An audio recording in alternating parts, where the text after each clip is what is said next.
अस्सलाम वालेकुम students, here your instructor Mohammad Irfan K and welcome to my YouTube channel Success Picture. आज के इस पर्टिकुलर वीडियो के अंदर हम लोग 31 अगस्त मीन टू से जो आज मॉर्निंग के अंदर केमिस्ट्री पोर्शन के अंदर एमसीक्यूज हैं हम लोग उनको सॉल्व करेंगे। So let's start with the first question. Question number 1 को देखिए, उसने पूछा है the bond between atoms of two elements with the atomic number 37। Atomic number mean to say आपको नंबर ऑफ प्रोटॉन्स के हिसाब से उसने अरेंज करके बताया हुआ है। तो एटॉमिक नंबर हमारे पास 37 मौजूद है और दूसरी तरफ 53 जो है वो हमारे पास मौजूद है। अब हमने आइडेंटिफाई करने हैं कि हमारे पास कौन से एलिमेंट्स हैं और उसके बाद हमारे पास इनके दरमियान जो है वो कौन कौन से बॉन्ड जो है वो पाए जाते हैं। बच्चे एटॉमिक नंबर 37, एटॉमिक नंबर 37 को अगर हम लोग देखते हैं तो हमने ये बात तय की थी कि हमने पहले जो 6 हमारे पास 36 एलिमेंट्स हैं इनको हम लोगों ने अच्छे तरीके से याद करने, और आपको अगर पता होता हमारे पास कहाँ तक जाके खत्म होते थे, हमारे पास क्रिप्टॉन तक जाके खत्म होते थे जिसका एटॉमिक नंबर क्या था, हमारे पास 36 था। तो यहाँ तक तो आप लोगों को पता होना चाहिए कि हमारे पास जो क्रिप्टॉन है इसका एटॉमिक नंबर क्या है, वो हमारे पास 36 है। इसका मतलब क्रिप्टॉन क्या है, हमारे पास एक नोबल गैस है। इससे जो नेक्स्ट एलिमेंट होगा वो लाजमी तौर पे किससे बिलोंग करता होगा, ग्रुप 1 से बिलोंग करता होगा। तो अगर हम लोग ग्रुप 1 के एलिमेंट्स को देखते हैं तो बच्चे मैंने आप लोगों को पीरियड का यूनिट पढ़ाया था, तो मैंने आपको बताया था कि फर्स्ट और सेकंड जो पीरियड होता है उसमें 2 एटॉमिक नंबर का डिफरेंस होता है। इसी तरह से जो सेकंड और थर्ड होता है उसमें 8 का डिफरेंस होगा। इसी तरह से जो थर्ड और फोर्थ होता है उसमें भी 8 का डिफरेंस होता है, तो 19 आ जाएगा। और उसके बाद हमारे पास जो डिफरेंस होता है वो 18 का होता है, तो यहाँ पे हमारे पास कितना 37।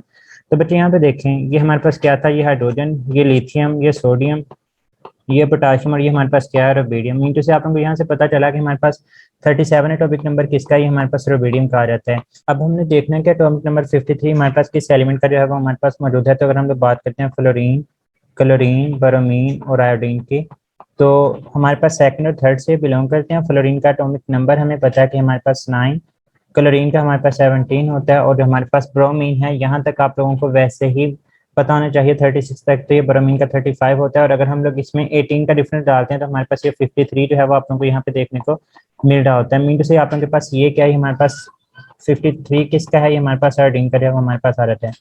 अब बच्चे एक आपके पास मेटल है, दूसरी आपके पास नॉन मेटल है, और ये बात आप लोगों ने आयनिक बॉन्ड के केस में अच्छे तरीके से पढ़ी थी कि हमारे पास मेटल और नॉन मेटल के दरमियान बनने वाला जो बॉन्ड होता है वो हमारे पास कौन सा बॉन्ड होता है, आयनिक बॉन्ड।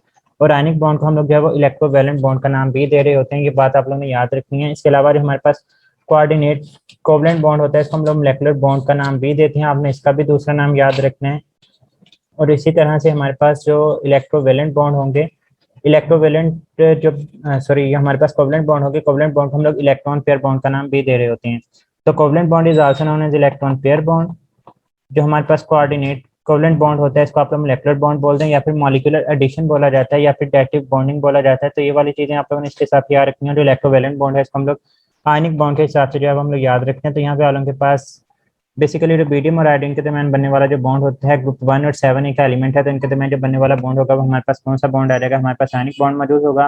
क्वेश्चन नंबर 2 था, कहता है what will be the change in internal energy when work done by the system is 50 kilo joule and heat absorbed is 140 kilo joule. तो आप लोगों ने क्या बताया, इंटरनल एनर्जी में चेंज, तो del is equal to Q plus W.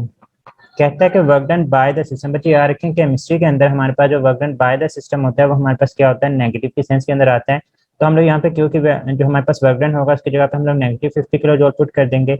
उसके बाद कहता है हीट एब्जॉर्ब, हीट एब्जॉर्ब हो रही है, जब हीट एब्जॉर्ब होती है तो हम लोग वहाँ पे पॉजिटिव का साइन इस्तेमाल करते हैं। तो 140 kg माइनस 50 kg, तो यहाँ पे आप लोगों के पास जो आंसर आएगा वो हमारे पास 90 किलो जूल जो है वो हमें देखने को मिल रहा होगा। So the right option over here is alpha. Question number 3 था elevation of boiling point is again get of syllabus. कल भी इसी में से एक्सरसाइज में से एमसीक्यूज आया और यहाँ पे एलिवेशन ऑफ बॉइलिंग पॉइंट के हिसाब से आया। तो बच्चे कोलिगेटिव प्रॉपर्टीज के टाइप्स में से हमारे पास एलिवेशन ऑफ बॉइलिंग पॉइंट आ जाए, डिप्रेशन ऑफ फ्रीजिंग पॉइंट आ जाए, इसी तरह से लोडिंग ऑफ वेपर प्रेशर, तीनों की तीनों क्या है, हमारे पास कोलिगेटिव प्रॉपर्टीज के एग्जांपल हैं। तो आपने एलिवेशन ऑफ बॉइलिंग पॉइंट को भी याद रखना है, इसके अलावा कोलिगेटिव प्रॉपर्टीज के जो बाकी 3 टाइप्स हैं उनके नाम भी जो है वो आप लोग ने यहाँ पे याद रखने हैं। तो हमारे पास क्या है, कोलिगेटिव प्रॉपर्टी की कैटेगरी में आता है। बच्चे नेक्स्ट एमसीक्यूज हैं, उनके प्रॉपर जो हैं वो ऑप्शन तो कुछ के नहीं यार, लेकिन उनके जो राइट ऑप्शन है वो यहाँ पे दिए गए हैं कि मैक्रोमोलेक्यूल को किसने डिस्कवर किया था। तो ये चैप्टर नंबर 14 मैक्रोमोलेक्यूल वाले यूनिट से पूछा गया था, उसको डिस्कवर करने वाले जो साइंटिस्ट है वो हमारे पास स्ट्रोडिंगर थे। इसी तरह से जो बेस कैटालाइज्ड रिएक्शंस होती हैं, आप लोगों की बुक में एसिड कैटालाइज्ड और बेस कैटालाइज्ड रिएक्शन जो है वो हमारे पास गिवन है। तो बच्चे जो बेस कैटालाइज्ड होते हैं हमारे पास न्यूक्लियोफिलिक एडिशन रिएक्शन की कैटेगरी के अंदर आ रहे होते हैं। तो आप लोगों ने इस चीज को जो है वो याद रखना है कि हमारे पास किस टाइप है, कि न्यूक्लियोफिलिक एडिशन रिएक्शन है। क्वेश्चन नंबर 6 था splitting of spectral lines when atoms are subjected to strong electric field. बच्चे कहाँ से आया ये एमसीक्यूज है, वो एक्सरसाइज से आप लोगों को पूछा गया, जो आप लोगों के पास एक्सरसाइज के एमसीक्यूज हैं तो वहां से ही हमारे पास इसका राइट ऑप्शन क्या है, ये हमारे पास स्टार्क इफेक्ट आ जाता है। अगर वो यहाँ पे मैग्नेटिक फील्ड की बात करते हैं तब आप लोगों के पास जीमैन इफेक्ट जो है वो बन रहा होता था, लेकिन यहाँ पे अकॉर्डिंग टू क्वेश्चन हमारे पास क्या आ जाता है, हमारे पास स्टार्क इफेक्ट। इसके अलावा और भी एमसीक्यूज आप लोगों को देखने को मिलेंगे। कल भी एक्सरसाइज एमसीक्यूज पूछे गए थे और आज अगेन एक्सरसाइज एमसीक्यूज पूछे गए हैं। तो मैं बार बार आप लोगों को यही बार रिकमेंड कर रहा हूँ कि लास्ट में तौर पर जो आप लोगों के एक्सरसाइज के अंदर एमसीक्यूज मौजूद है उन्हें आप लोगों ने अच्छे से प्रिपेयर करना है। नेक्स्ट देखें, कहता है phenol reacts with the bromine to form. बच्चे ये भी क्वेश्चन जो था वो हमारे पास क्या था, कल पूछा गया था। तो हमारे पास यहाँ पे क्या होता है कि फिनोल जो है अगर हमारे पास ब्रोमीन के साथ रिएक्ट करती है तो हमारे पास यहाँ पे 2,4,6 ट्राइब्रोमोफिनोल जो है वो हमारे पास बन रही होती है।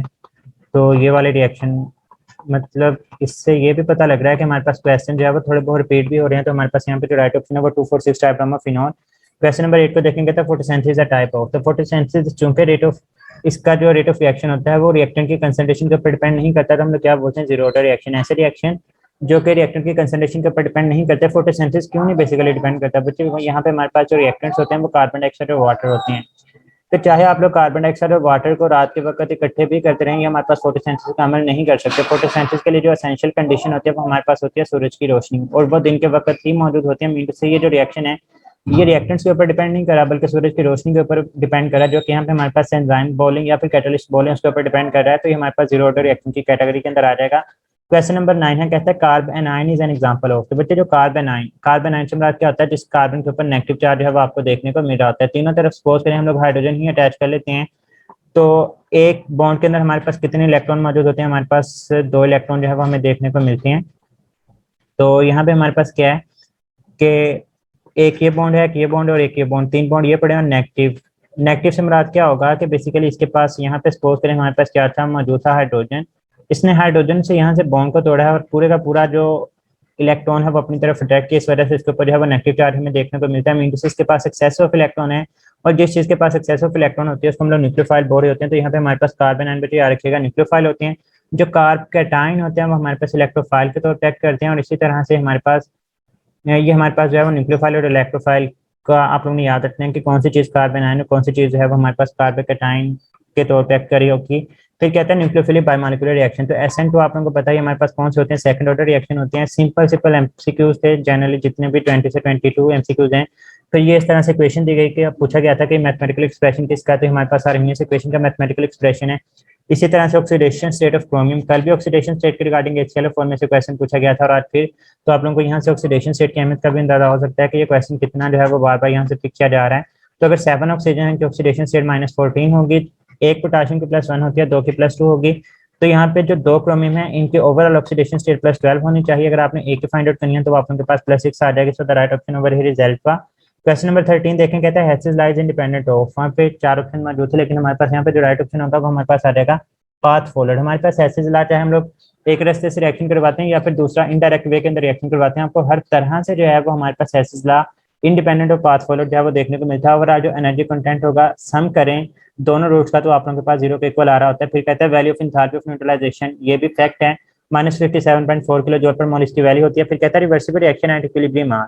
तो बच्चे अगर हमारे पास ए है, ए मिलके हमारे पास बी बना रहा है और बी दोबारा से ए के अंदर कन्वर्ट हो रहा है, तो इक्विलिब्रियम के ऊपर दोनों के दोनों reaction at the same rate but in opposite direction proceed हो रहे होते हैं। मीन टू से ये खुद ब खुद ही हो रहे होते हैं, हम लोग इनकी कंडीशंस को भी नहीं चेंज करे, कुछ भी नहीं करे, एक दफा रिएक्शन स्टार्ट हो चुका है।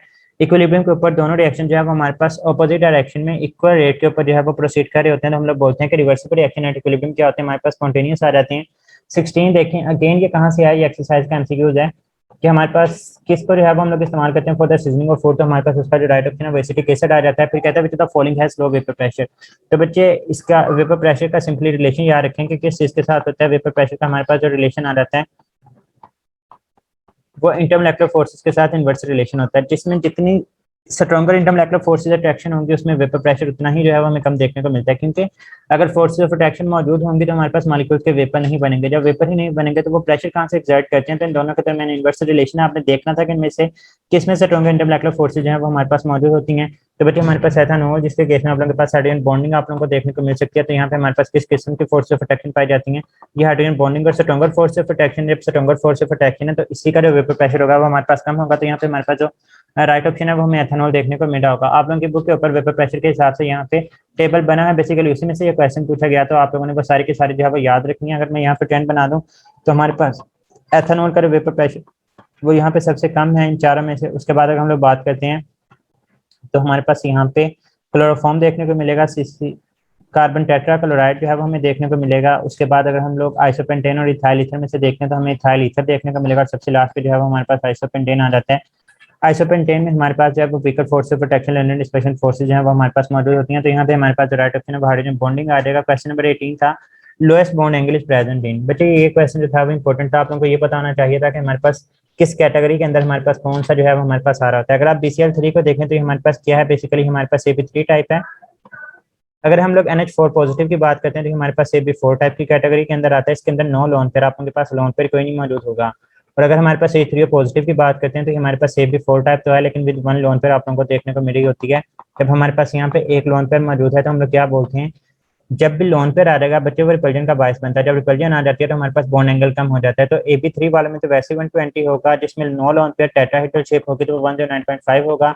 जब यहाँ पे लोन पेयर आ चुका है तो एंगल कम हो जाएगा, तो हमारे पास यहाँ पे तो लेस एंगल होगा, वो हमारे पास A3 पॉजिटिव के केस में देखने को मिलेगा। क्वेश्चन नंबर 19 था मेटाफॉर्मेल्डिहाइड इज फाउंड बाय। हमारे पास मेटाफॉर्मेल्डिहाइड, तो बच्चे यहाँ पे हमारी बुक के अंदर एसिड कैटालाइज रिएक्शन लिखे हैं, वहीं पे उसने नेक्स्ट 2 रिएक्शन लिखे हैं जिसके अंदर हमारे पास मेटाफॉर्मेल्डिहाइड और पैराल्डिहाइड जो है वो हमारे पास बन रहे होते हैं। तो बेसिकली हमारे पास किसकी एग्जांपल के अंदर आ जाते हैं, हम लोग इनको जो है वो एडिशन रिएक्शन की कैटेगरी के अंदर जो है वो हम लोग काउंट कर रहे होते हैं। तो हमारे पास बेसिकली ये रिएक्शन क्या है कि हमारे पास मेटाफॉर्मेल्डिहाइड का बनना हमारे पास 3 moles of 8 C double bond OH जो है वो हमारे पास कंबाइन करते हैं H+4 की मौजूदगी में, और एज रिजल्ट जो है वो हमारे पास मेटाफॉर्मेल्डिहाइड जो है हमारे पास बना रहे होते हैं। तो ये वाला रिएक्शन भी बेशक आप लोग देख लें।